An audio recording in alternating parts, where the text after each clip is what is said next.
Speaker గారితో సవినయంగా మనవి చేసేది ఏంటంటే సభ నడుపుతున్న తీరు పట్ల నా తీవ్ర ఆవేదన వ్యక్తం చేస్తా ఉన్నా. ఫస్ట్ క్వశ్చన్లో నేను చెయ్యెత్తితే మీరు సిగ్నేటరీ కాదు, మీకు మైక్ ఇవ్వమన్నారు. థర్డ్ క్వశ్చన్లో సిగ్నేటరీ కానటువంటి వ్యక్తికి మీరేమో ఇప్పుడు మైక్ ఇచ్చారు. ఎందుకు ఇచ్చారని మేము అడగడం లేదు. సభా సాంప్రదాయాలు అందరికీ సమానంగా ఉండాలని సవినయంగా మీకు విజ్ఞప్తి చేస్తున్నాం. ఇకపోతే మా సీతక్క గారు ఒక మాట అన్నారు, నా పేరు తీసుకొని, మీరు అప్పుడే డబ్బులు ఇచ్చి ఉంటే బాగుండేదని. ఎస్, నేను ఇచ్చాను. మా గౌరవ కేసీఆర్ గారి ఆదేశాల మేరకు పల్లె ప్రగతి కింద ప్రతి నెల 275 కోట్ల రూపాయలు మేము గ్రామ పంచాయతీలకు ఇచ్చాం.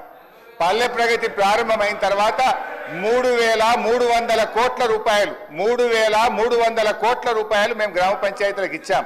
ఒకవేళ మీరు ఆ పద్ధతిని కొనసాగించుంటే నెల 275 కోట్లు ఇచ్చుంటే ఇవాళ ఈ బకాయిలు ఉండేటియే కాదు అనేటువంటి విషయాన్ని మనం చేస్తా ఉన్నా. ఇవాళ కాంగ్రెస్ పార్టీ ఈ సర్పంచుల పాలిట, పేద కాంట్రాక్టర్లు, ఎంపీటీసీలు, జెడ్పీటీసీల పాలిట ఈ హస్తం గుర్తు భస్మాసుర హస్తమై కూర్చున్నది. ఇవాళ వాళ్ళ ఉసురు పోసుకుంటున్నారు. సో దయచేసి మంత్రి గారిని నేను స్పష్టంగా అడిగా, సంవత్సర కాలంలో మీరు క్లియర్ చేయలేదు. ఒక్క నవంబర్లో బడా కాంట్రాక్టర్లకు 1,200 ఇచ్చారు. అందులో సగం ఇస్తే సర్పంచ్ల బిల్లులు క్లియర్ అవుతుండే.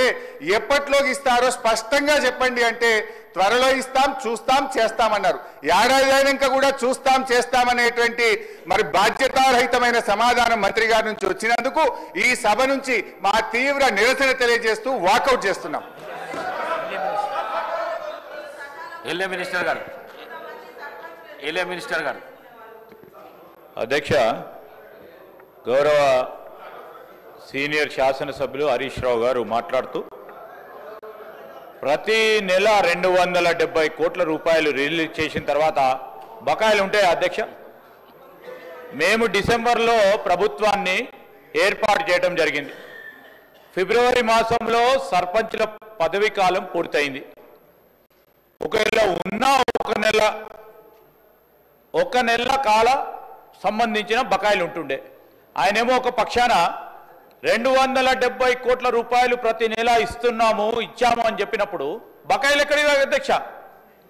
ఎక్కడైనా తీసుకొచ్చి పెట్టుకున్నారు అధ్యక్ష? ఈరోజు వారి ప్రభుత్వ హయాంలో సర్పంచులు, ఉప సర్పంచులు ఆత్మహత్య చేసుకున్నారు. వారు సమాధానం చెప్పాలా? ఈరోజు గౌరవ మా పంచాయతీరాజ్ శాఖ మంత్రివర్యులు చెప్పారు, ఏ విధంగానైతే బకాయిలు మా నెత్తిపైన పెట్టి వారి ప్రభుత్వం ఆ రోజు మేము తీసుకున్న వారసత్వాన్ని ఒకటి తర్వాత ఒకటి పూరించే ప్రయత్నం చేస్తూ ఉన్నాం. ఈరోజు కూడా సర్పంచులకు కానీ, ఎంపీటీసీలకు సంబంధించింది కానీ, జెడ్పీటీసీలకు సంబంధించిన ఏవైతే బకాయిలు గత ప్రభుత్వాలు ఇవ్వకుండా పోయినాయో ఒకటి తర్వాత ఒకటి పూరించే కార్యక్రమం చేస్తూ ఉన్న సందర్భాన్ని ఈరోజు మరొక్కసారి మా గౌరవ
వారి